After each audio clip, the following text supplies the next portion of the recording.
me not talk about family when family's all that we got.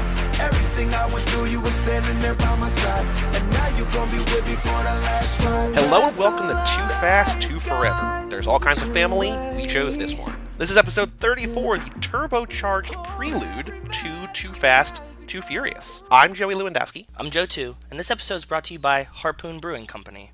Love beer, love life since 1986. Wonderful. It's not a Corona, but it's very fitting. I mean, we like to drink here, and Harpoon hit us up. They said, we know you're doing the second Fast and the Furious minute. We know what that I just minute, realized, what? and I'm sorry to interrupt you. We were just talking before we came on, who our sponsor, because we have so many sponsors that we could choose from, right? Like sometimes we have choices. Sometimes we have choices. And there were sponsors who sponsored the turbocharged prelude. We didn't even consider those. We're just like, the minute, because we were just talking about the minute, it's all about the minute, baby. Even though the point of this episode, the reason we're doing a bonus episode is to talk about the prelude, we're like, yes. no. Turbocharged prelude, forget you. We're going to talk about the minute sponsor. Harpoon knew that they wanted to be a sponsor of Fast and Furious, the original, because of all the harpoons in the beginning. Yep. We thought, they called me, they were like, hey, we were watching the second minute of the movie, we saw a lot of harpoons. Do you want to put it in that? I was like, I can do it, guys. I mean, twist my arm, but sure. I guess we will accept a brewery as a sponsor, I guess, if we have to. I guess. So we're talking about the 6-minute short film between The Fast and the Furious and Too Fast, Too Furious. There's a lot of deleted scenes, there's commentaries. Like, I was looking at the Blu-rays, because I don't think that these, unless I missed it, I don't think that this, because I have the VHS copy of the first two movies, the Blu-ray copy of the first two movies, the Steelbook of Blu-ray of the first movie, and the 4K of the first two movies. And I don't think on any of those, unless I missed it, this video exists. I think you did. And I think you know where it is, and I think Brian mentioned this to us. He said it was on the beginning of the second movie's VHS. Oh, then I could have watched it. Okay. I remember because when we were talking to him about it, he said it starts with that. He asked if we had seen it, and then he said I think the VHS starts with this. There was something, I don't know if it was this or maybe the next bonus episode that we're doing, which is Los Bandoleros. I don't remember. There was something that was on a disc in the 7 Blu-ray box set, I think. That there's a bonus disc in there or something like that, which, you know what that means. I have to buy that, either the box set or the disc, because I gotta own it all. Completionist, I don't know. Get it. We found this on YouTube. There's a couple versions of this on YouTube. So we watched it there. It's 6 minutes and 12 seconds or something. I think that even includes a closing credits. We're going to talk about it, but before we get there, we're not going to do a full intro episode sort of thing, because we just did that last week. We're going to do it again next week. We're just going to do a few select things. So we're not going to do extracurricular activities, so we'll get to that. We do have a Patreon page, patreon.com/. Oh, here. Okay, this is important. I'm going to remind people of next week, too. Last week, what I did, and I think I might do it again when I remember it, when I'm able to do it, as a bonus to our patrons, a.k.a. Cassie, as a bonus to Cassie, for people at the $5 tier and above, if you cannot get enough Too Fast, Too Forever, what I did was that I edited the intro part, which is from the beginning to the time we take a break and bring in the guest. So it's a 40-minute chunk or whatever. And I put that up there a week early. Yeah, because we usually record about a week early. Yeah, so if you want that stuff 4, 5, 6 days early, if you want that intro segment, check out our Patreon page, patreon.com/TooFastTooForever. If you don't mind waiting, that's fine too. You can also still kick us a couple bucks. But what I'm also going to put up there, and this is going to get to the one of the things that we're doing almost next, Go ahead. I'm also going to put up the document exclusive for Patreon donors. World exclusive, Pete Tong. The Fast and Furious Minute document. The in-progress document. If you are a patron of any level, you're going to have access to this. And you'll get to see all of my neurotic number saving. I do want to let you know, we're going to do a little bit of email today. We're going to do more email on the next episode. Wes wrote in 2 emails he wrote in, because last episode, if you'll remember, Joe, we were very concerned that Mr. Wes did not write in. We're like, is he okay? Does he hate us? What's you mean Mr. and Mrs. Wes? Mr. and Mrs. Wes, yes. He wrote in just a couple days later. No, I do We'll get to that in a second. But then he wrote in again, and we're not going to get to this email today. We're going to do it the next episode. But That's just fine. so you know, he is very high on the Fast and Furious Minute. He is all about it. Oh, he likes it? Okay, yeah. Good. So if you are like Mr. and Mrs. Wes, and you want to check out this in-progress document that we're making, read only, don't get crazy, check out our Patreon page, patreon.com/TooFastTooForever. We also have an email address here in the show, family@cageclub.me. We're going to read one email, because this is essentially about the last lap. And so before we get too Okay, crazy cool. down the future, we're Yeah. going to read another lap in the books from Mr. and Mrs. Wes Hampton. Okay. What up, fam? I Glad hope Wes I'm wrote not in. getting this in too late to make it an episode 1 of lap 4. I emailed them. I was like, good news, bad news. Bad news, too late. Good news, Bonus gonna do a episode. bonus episode. Gonna get it on there. But I wanted to wait and write until I listened to the latest thrilling chapter of You Are My Lifespan. It was emotional, exciting, and confusing all at once. Good job on the voices, Joe. They Thank make me you. feel uncomfortable with each chapter. Keep it up. I really hope that, because we didn't know when it was happening, but like, we recorded it first and then we just sent Mike the lines and we were just It like, could Mike, not have just, worked out better. just read these lines. So like, if you listen to it, Mike's delivering the lines and he has no context of how they're being said. Yeah, So Mike they- doesn't know the chapter. He doesn't know how we read lines. He doesn't know what leads into it or what comes from it. We're just like, No. just read these lines. I was like, if you want to give us a couple takes, he might have done a couple takes. I don't know. He gave us one reading of each take, which was great. That's what you heard, and it was amazing. It just worked beautifully. Like I couldn't. It feels like it keeps the essence of the fan fiction, right? Like for the character to not really know what's happening. Yeah. Yeah. So I would love a world, Toy Story 4 coming out this summer, now starring Keanu Reeves. Oh, Keanu Reeves and Tom Hanks, 2 podcasts here on the network. damn. And you know how Toy Story, the premise of Toy Story is that, like, once the kid goes away, the toys come to life, right? Yeah. I would love a Toy Story equivalent of a fan fiction where once nobody's thinking about it, like Dom wakes up, he's like, "What the fuck is going on in this world? Like, this is not the world that I know. This is not consistent with the characters, or is it too consistent with the characters?" Like, I want to see a Toy Story version of the fan fiction where it's like this inconsistent or new take on the characters, on the situation. Just be like, "What? Where am I? We do like what the is full happening?" time loop reboot type thing. Yeah, Like Dom yeah. wakes up and he's like, "Oh shit, I didn't get arrested there. It was just a bad dream." And then like we go on like another adventure from the beginning. Yeah. It's like a timey-wimey alternate timeline, break off into a different thing. Yeah. And this is where, it's Dom and, like, Johnny Tran just around. He's not dead after all. It's just like, what? Okay. Exactly. Yeah. I would love that too. Oh, God. I don't know how you do that. Like, I don't know if that's animated. I don't know. I so want to animate these once. Like I want to do the like cartoon YouTube thing where like we get somebody to animate them and it's our reading Yeah. of it. Yeah. But like you can see that. Oh, God. There's I a have guy so who's done many a couple plans. really, really good clips of how did this get made. He's animated them and he's put them up and they're just so good. And sometimes when I'm listening to a podcast, not ours, but like other ones, and I hear really funny parts, I'm like, I wish that I had the skills to be able to animate this because I love this Yes. one chunk or whatever so Exactly. much Yeah. that I can sort of see how I would do it, but I don't have the ability or the knowledge or the tools or whatever. It always to reminds me actually do of the scene of Badger talking about Star Trek Yeah. in Breaking Bad, and then somebody animated it, and it's just like the greatest thing ever. Oh, so this actually reminds me. It's similar to Badger, unrelated. Actually, Badger is in the new movie Brightburn, which is pretty cool. Okay. Go check out Brightburn if you want to see what if Superman but evil. That's kind of Ooh, cool. Interesting. Evil kid, like essentially young Clark.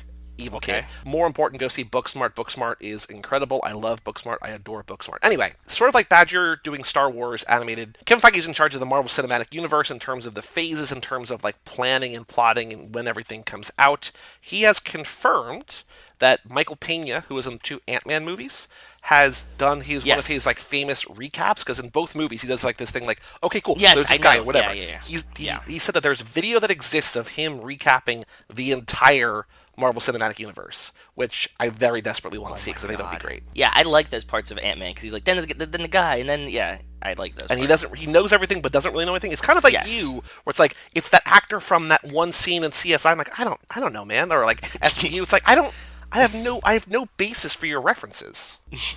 Yeah, exactly. Anyway, okay, back to Wes's email. Just a few things this week. Here are my recap observations. Okay. Joe, I thoroughly enjoy getting updates about your bread process, and so does Mrs. Wes. She doesn't really have much experience baking bread, so she was very happy to be able to give at least some assistance. She helped a lot. She definitely helped a ton. According to her, everything she knows about baking bread she learned from Paul Hollywood on Great British Bake Off. Ooh. She also says thanks for the shout-outs. She hasn't listened to the podcast, and again, why would she? Why would Yeah, she exactly. listen to this? Who would? Go ahead. So I have to relay them to her, but that's okay because I don't bake or read her Instagram messages, so she has to tell me what you message her about. It's an Okay. interesting connection we all have going now. It is. It's just a big family, man. That's what I wanted from the beginning. So. You're just sliding into her DMs. What?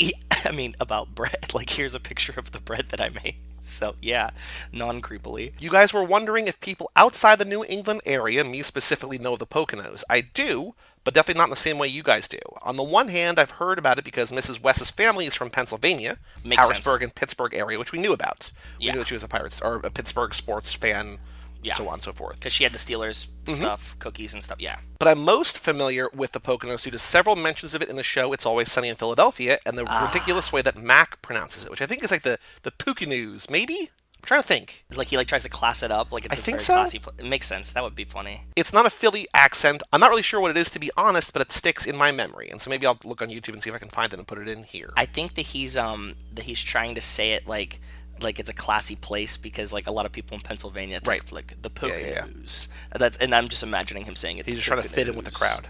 Yeah, he's like trying to be high class about it. Joey, when I brought up Time Crimes and Nacho Vigalondo, you mentioned that you saw him at Fantastic Fest one year, and so did I. I've never attended the actual festival, but they used to do a free Fantastic arcade component at the old Highball, which is the bar next door. And the first year, I think, he says, I attended a panel about narrative writing for video games, and he was one of the panelists. Oh, that's I had cool. no idea who he was at the time, but he was so charismatic and fun to listen to that I was immediately curious about his movies. Shortly after that, a friend of mine started a podcast called Short Story Long, and his first episode was a rambling 2-hour interview with Nacho. Whoa, that's cool. That's very cool. There was a great section where he talks about some wild theory he has about time travel and Tarantino's Death Proof. I can't for the life of me remember the specifics, but all I remember is wondering how he ever drew those conclusions, and wow, I can't believe this kind of makes sense. Unfortunately, I don't think it's still available, but it has a wild insight into how his mind works. If you're interested, I can text my friend and see if he still has the MP3 that he can send me or put on Google Drive or something. Well, Wes, official request. I would love to hear that MP3. Send that over here. Yeah, send it. So Fantastic Arcade is cool. I don't remember if I emailed Wes back about this because I sent him, when I said good news, bad news. But there's Fantastic Fest, which I'd gone to 4 or 5 years, and it's all the movies like in the movie theater. But next door, there's the Highball, which is just like a regular bar that they do karaoke in, that they have events in during Fantastic Fest. But then there's also this it's kind of like a semi-outdoor seating area. That's the easiest way to describe it. But they Okay. fill it with arcade games, like actual arcade consoles, but like indie games that are maybe possibly one day gonna go to like Steam or Xbox Live or PSN or something So like like what? that. Give me an example. Like I don't know that any of them really. They never existed as an arcade game. No, they're like new games that people have made. Oh, so they're like $5 Xbox Yeah, they're like downloadable games. Yeah, so like Okay. like last year's games included stuff like What the Golf, Paper Planet Pop, Spelunky 2. There's 2 parts of Fantastic Arcade. There's like this indie game thing in the front, and then there's actual there's another Pac-Man. thing. Maybe there's Spelunky 2 in the front. I don't know, but in the back they've had like Sony come with like official PlayStation games that aren't out yet that you can sort of play early there. So that's cool. It's a whole cool idea. I mean, it's a I'm always great idea. there. I might have emailed this to Wes because I was saying to him that I just spent 2 hours watching a movie. I'm about to spend another 2 hours watching a movie. Kind of the last thing I want to do is stare at a screen and play a game. But I makes sort of have sense. I poked get around. it. I'm definitely up for the family viewing party. Let me know when it is, and I'll see what I can do about tuning in. I feel like we're always busy, but with enough time, we can probably make it happen. Well, I think our plan is to do it for the 4th movie. I've looked it up, and it has to be one that's like on Netflix or Hulu or something. That's 'cause true. It's part of the deal. Yeah. So maybe we'll do Tokyo Drift. Maybe we'll do it on June 11th-ish or Tuesday, June 11th. I don't know. We'll figure it out. We'll figure it out.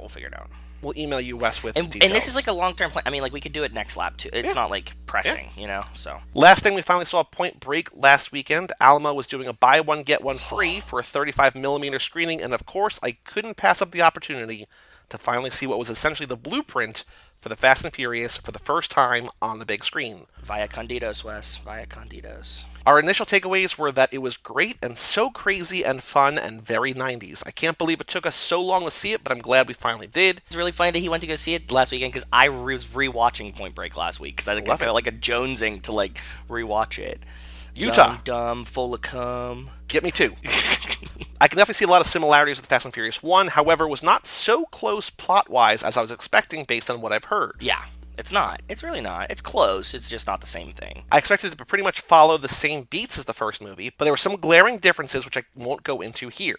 I did notice a few more specific things, though. There are a couple scenes of several characters drinking Coronas. Yes, and I know. when Johnny Utah first tries to convince Tyler to teach him to surf, he goes to talk to her at a job, which I immediately recognize as Neptune's Net, where Yep. Brian and Dom have an intense conversation about paying for shrimp. And also, I think where Wes and Mrs. West went, right? Yeah, they went there. Yeah, they told me. Johnny's also a terrible FBI agent, maybe only marginally better than Brian in some respects, but at least Brian used a semi-fake name when he went undercover.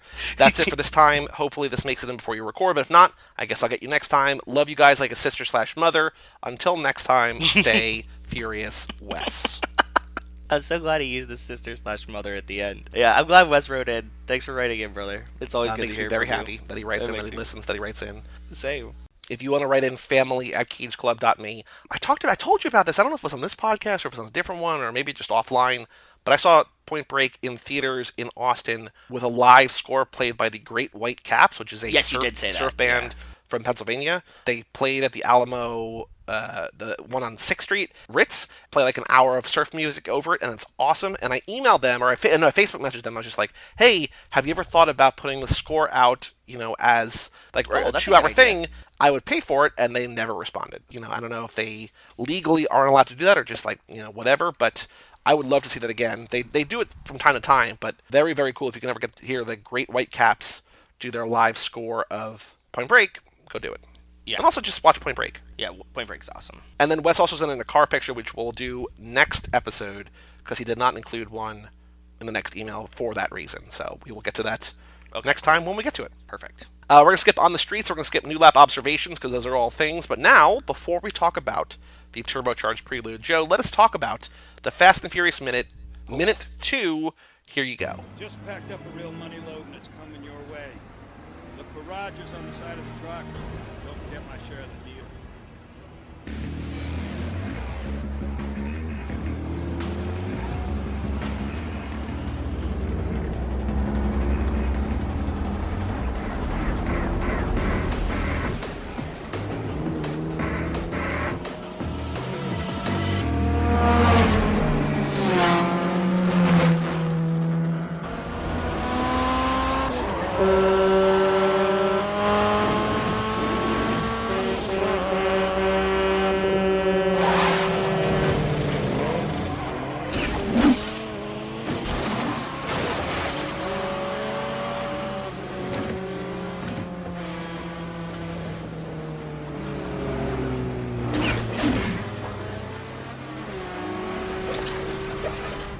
We get our first line of dialogue, Joe. That's my big takeaway. We get one line of dialogue in this scene. I had to go and I had to watch it with subtitles to make sure I got it right. And actually, believe it or not, Joe, the subtitles have different dialogue than what he says. It's so strange. Like from the first line. I know that's not terribly uncommon, but first line. The first line. It's the very first line. And these also have been out 50,000 times. So, did you watch it on Blu-ray, like a new one? No, I watched just whatever the default subtitles were on the video that we had. So I don't know. Okay, so maybe on the DVD they're fixed. Go ahead. The guy who says we don't know, we never see his face. First of all, crane number 951 passes. Oh, okay. Very, very exciting. Very important. Very exciting. Very important. Yeah. The guy who has the first line of dialogue in this entire franchise, someone whose face we never know. Maybe it's someone we know down the line. I don't know. But he says, just packed up a real money load and it's coming your way. Look for Rogers on the side of the truck and don't forget my share of the deal. But in the subtitles it says, on the truck side instead of the side of the truck. Wildly different interpretation. Yes. Can you believe how different these two are? I don't know how that got through. Whew. They should have definitely cleaned it up. That's worse than the cup in Game of Thrones. We know that there was a coffee cup and then there's a water bottle in the finale. Yes. They did it twice. So yeah, they did it twice. I want to know this guy's story. I want to know who he is. I want to know if he comes back. I want to know if he's talking to Dom on the phone. He has to be talking to Dom, right? He has to be talking to Dom. But also, it's like, and this is something that I know that you were looking for with the license plates and stuff. He doesn't tell the license plates. He just says, look for Rogers on the side. But it's not like Rogers has one truck. They had 50 million. The whole truck yard said Rogers. Yeah, so that's terrible guidance. Terrible guidance. Maybe they knew the spot that it was coming through type situation. It'll come down this road at this time. But still, it's going to be look for Rogers with the green cab and the white, or the graffiti on the back, or what. There's got to be a more identifiable marker. And I understand that they're just saying this for the ease of the narrative here in the first line of the movie. But at the same time, it's not helpful. Yeah, that's true. On that note, on the side of the cab, Rogers Transportation Services, Santa Fe Springs, California, Phone number is 888-555-0132, and the truck's ID number is ID number 34. This is the coolest part to me. 6789-6, because my birthday is 689. Oh. So that's like a very important number to me. So to see it on the beginning of the truck, I mean, and 7's a cool number. You know, I play a lot of craps. So 6789-6, repeating the 6. Whew. That's why, I mean, you know, we were talking and you saw me catch that number. You heard me catch that number. And I was like, oh my God, if this is real. And it was.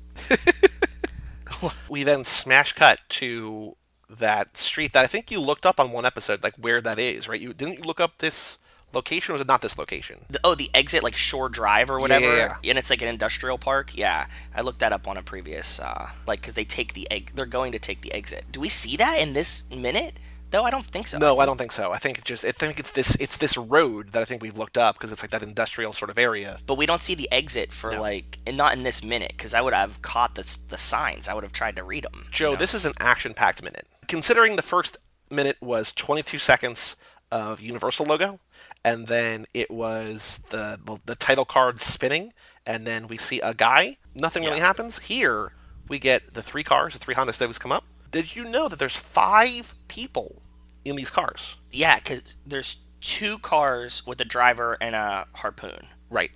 Yes. And then there's a 3rd car with nobody in the passenger seat. There might be somebody in the back seat, but I was trying to think, who are the 5 of the cars? You got Dom, you got Letty, you got Vince, you got Leon.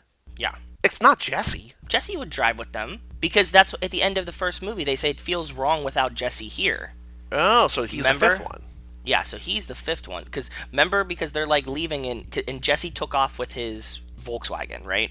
He takes off with it, and then they go to do the job, and Leon and Vince are like, it doesn't feel right, like we don't have Jesse, and like Dom's like, it'll work, you know? Yeah. So Dom, Letty, Vince, Leon, Jesse.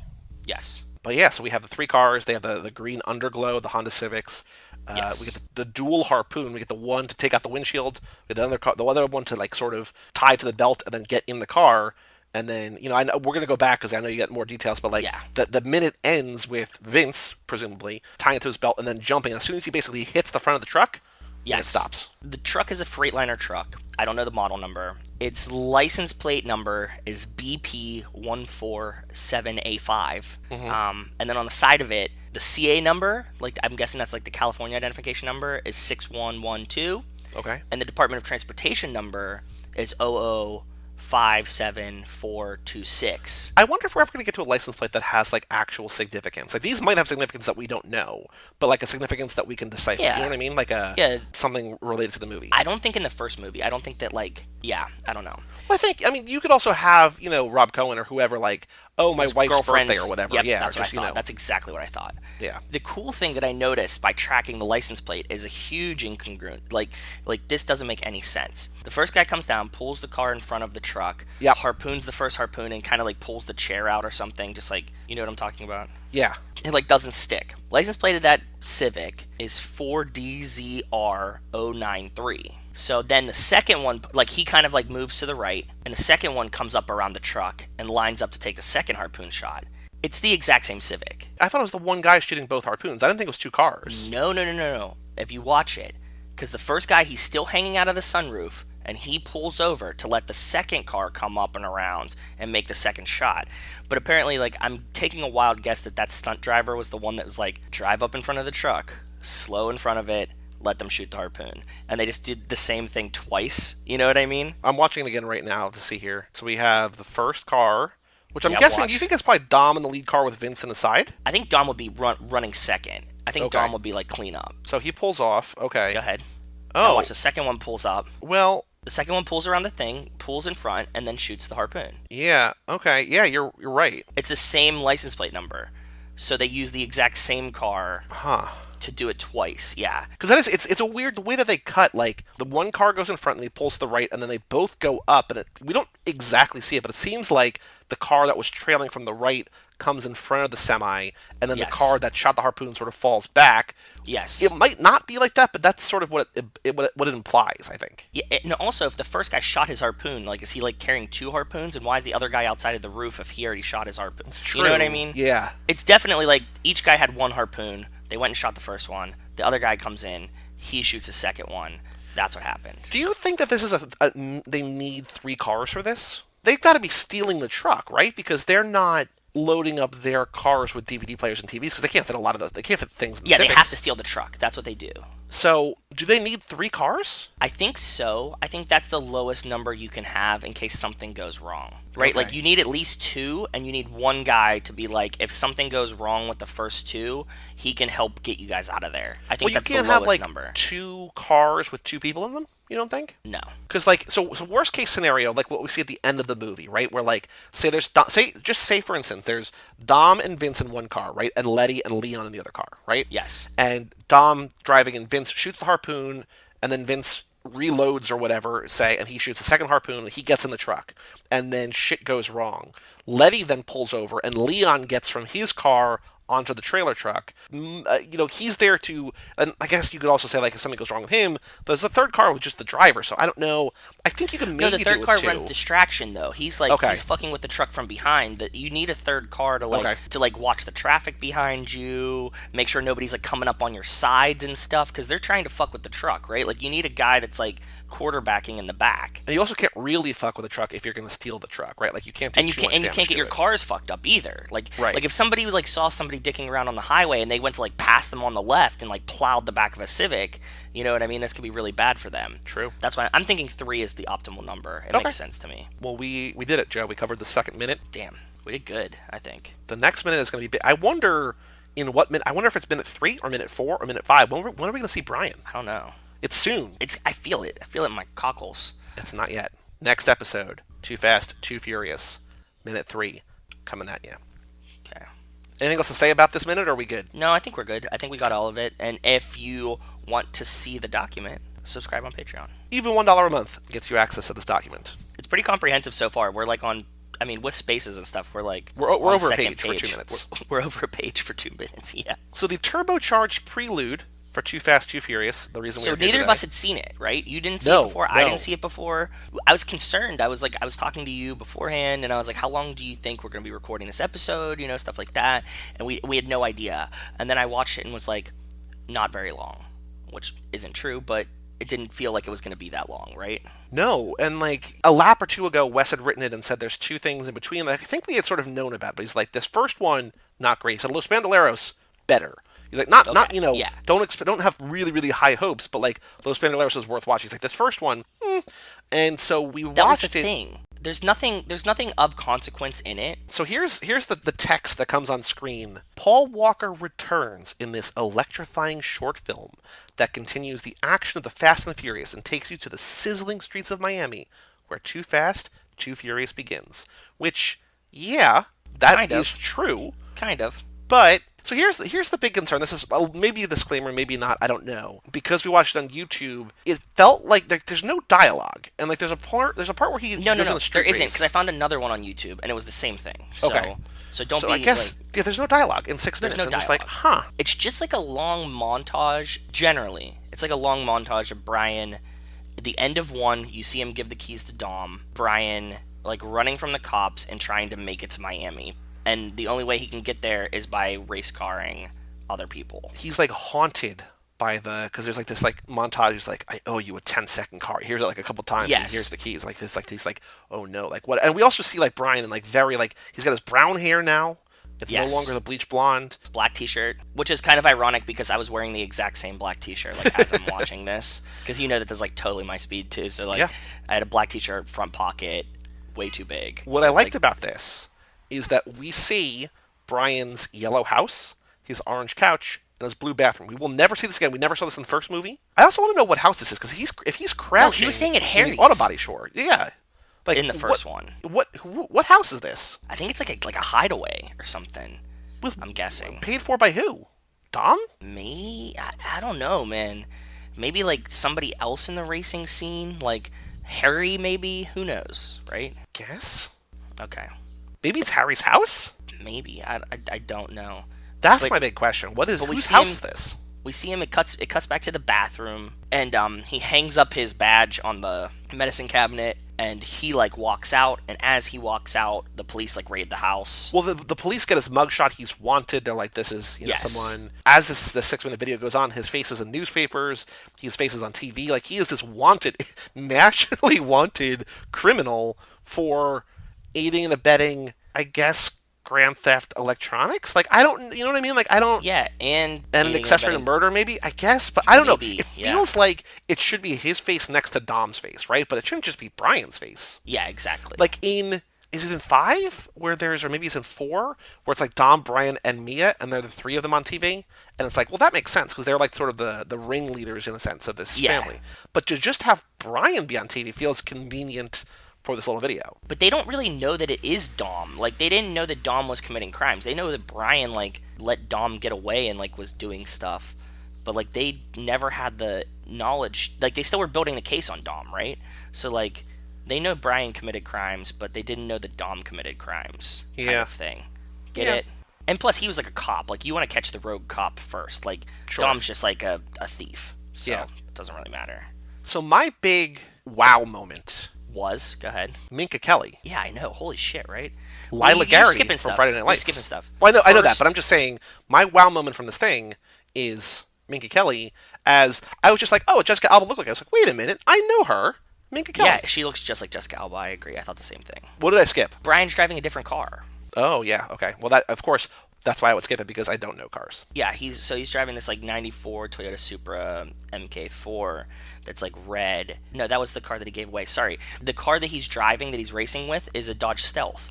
That's Okay. what it is. It's a I've red never Dodge even Stealth. heard of a Dodge Stealth. We talked about it before because Did we? my one friend had one and he had a red Dodge Stealth, and I didn't know that it even applied to these movies because I'd never seen this part. Mind But yeah, blown. Yeah, mind blown totally. So he stops at the motel. He like wins like a race. He stops at a motel. He sleeps, wakes up, sees this girl. They're kind of like flirting, right? Well, she sits down, and then immediately after she sits down, 2 cops come in, and he's like, "Oh shit, cops!"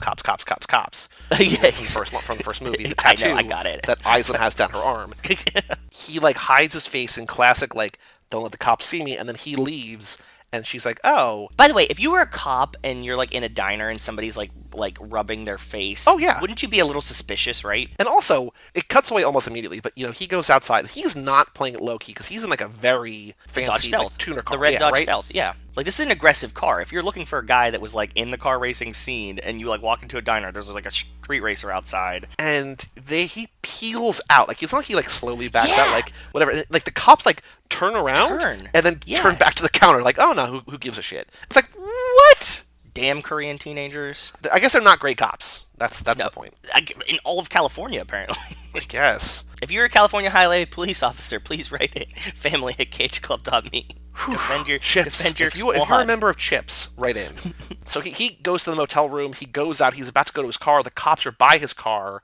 As he turns around, Minka Kelly walks by getting ice or whatever. He starts Yeah. to hitchhike down the road. Who stops to pick him up? Minka Kelly.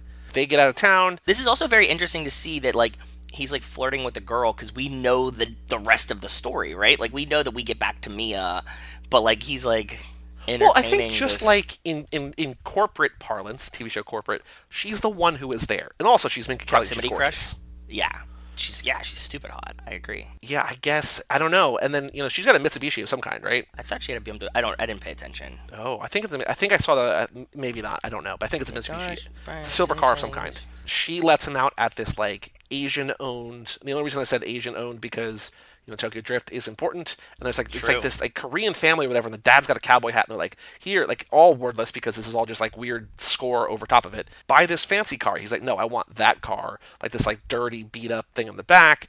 But you know what it is? It's his Skyline. It's a Skyline. Yeah, that becomes his silver Skyline of Too Fast Too Furious. Sorry, Too Fast Too Forever is us, but Right. Of the second movie. What I love about it is that it's driver's side on the right side, that it's just in this like Import, podunk little yes. lot, and that he also finds a garage somewhere between California This is what and I was trying to Miami figure out, too. that he just is able to like use and like completely like tune up his car and spray paint his car, and he must do like days of work that are condensed to like 30 seconds. Yeah, there must be. And I was thinking about it, like how realistic that is, and I was like, you know what? Like, I bet that if you came to a garage and you were like, hey, can like I trade you some like work time for garage time. I think that you could get away with it. You know what I mean? Like at a small garage. Like if you were like, hey, dude, can like I use one of your bays at night and like I'll do a couple days worth of like oil changes here.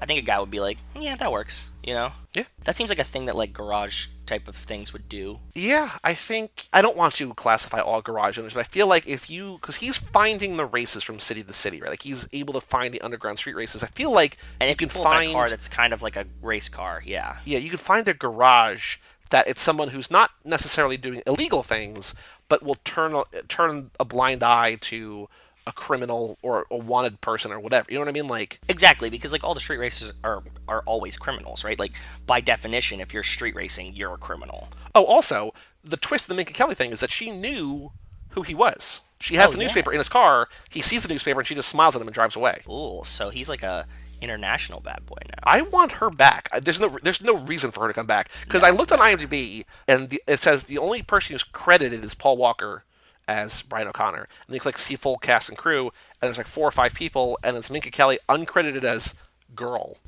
Nice. Well played. But I want her back. But there's also, especially now with Paul Walker dead, there's no reason for her to be back at all. But if they ever go to like Texas or wherever, you know, I would like to think that she's Lyla Garrity from Friday Night Lights in Buddy Garrity's Mitsubishi, even though he sells American cars. You bet your ass he sells American cars. But like in a Mitsubishi from her dad's dealership or whatever, just trying to break free of the Jason Street, like the whole Friday Night Lights QB1 situation, whatever, going and getting Paul Walker. Or maybe this is before. I don't know, but I want this You want this to be the same narrative world. to be somewhere Yeah. there. Yeah, I agree. he encounters some bikers. They want him to race. He says no. They get pulled over. He laughs as they go by. Yeah, and his skyline's like all put together now. And then he comes down to the end. Well, so he gets to a part on the highway where it's like Yes. right goes to Miami, left goes to New York, and I didn't cry, but I was just like he'll never make it to New York because they go to New York, but he's not there, Oh, damn. right? Yeah. But then he pulls up in Miami, sees some tuners. He's like, "Mama, I'm home." He doesn't say that, but it's Yeah. the It sentiment. says to be continued. The with number a- 2 be with a number continued. 2. Yeah. And that's the end of it. Talking about it was a lot more fun than watching it. I agree. It was really boring. I'm glad we got to like suss some things out of this. But yeah, it's not like something that you need to watch. Like, but it's only 6 minutes, so like just do it. You know what I mean? Like, So here's a question for you: what? in 10 years, when we finish the first movie's Fast and Furious Minute, and we move on to the next thing, are we going to do this for 6 episodes? Why not? Cool. So come back in like I'm going to guess 2028, because I think there'll be bonus episodes by then, for the 6 minutes, a minute-by-minute breakdown of the turbocharged prelude to Too Fast, Too Furious. Exactly. Is it just like, hold your emails till then? Just kidding. Send them. Family at cageclub.me. Patreon to check out our Fast and Furious Minute. Also, if you want the beginnings of the episodes early. We're just trying. I feel sort of bad because Cassie's been giving us money, and I'm like, stickers are still in progress, and I feel like I just want to sort of have more of a community, sort of more reason for people to go over exactly. there. That's a I'm cool down. little thing, I think. I think it's cool. I thought that we should share the Fast and Furious Minute notes there. Yeah. Because it's going to be fucking comprehensive by the end, right? Oh, Like, yeah. it's going to be huge. It's going to have everything that you can imagine. We're gonna have to self-publish this on Amazon. We might have to. I don't think we can, because it's going to be like too close to the script. Like, Well, it's gonna be like the script, but like with a lot of bullshit in between. yeah, fair. But email family at cageclub.me. Anything else, Joe, that you want to say about Turbocharged Prelude? Or... No, I just checked, and you were right. It's a Mitsubishi Eclipse Spider, because I was just looking at the car. So you Cool. were 1,000% right, sir. Well, shout out Minka Kelly for driving that car. Shout out girl. Come back next week for Too Fast, Too Furious with Chris Malika? Don't know. Still don't know. Gonna find out. Come back next week to find out how to say this guy's last name. Yes. He's our guest that we found on Twitter. Then there's gonna be Tokyo Drift normally, and then there's gonna be another bonus episode of Los Bandoleros. So, I got some more stuff coming up for you. Yeah, it's going to be a pretty complete slap, huh? What is exciting is that we have the deleted scenes, the commentaries, the gag Yes. reels, everything that we can do in a future sort of more completionist lap or whatever. So Exactly. we got nothing but time, nothing but Nothing things but to watch. time, brother. For all things Too Fast, Too Forever. You can go to cageclub.me, facebook.com/cageclub, or at cageclubpod on Twitter and Instagram. Also, Too Fast, Too Forever on Facebook and on Instagram and on Twitter as well. Email Yes. us, family at cageclub.me. Check out our Patreon at patreon.com/toofast2forever. And come back next week as we head to Miami with our friend Chris from Twitter. It's Brian. I'm Joey Lewandowski, I'm Joe, too. and we'll see you next week for Too Fast, Too Furious right here on Too Fast, Too Forever. I owe you a 10-second car. I owe you 10-second car.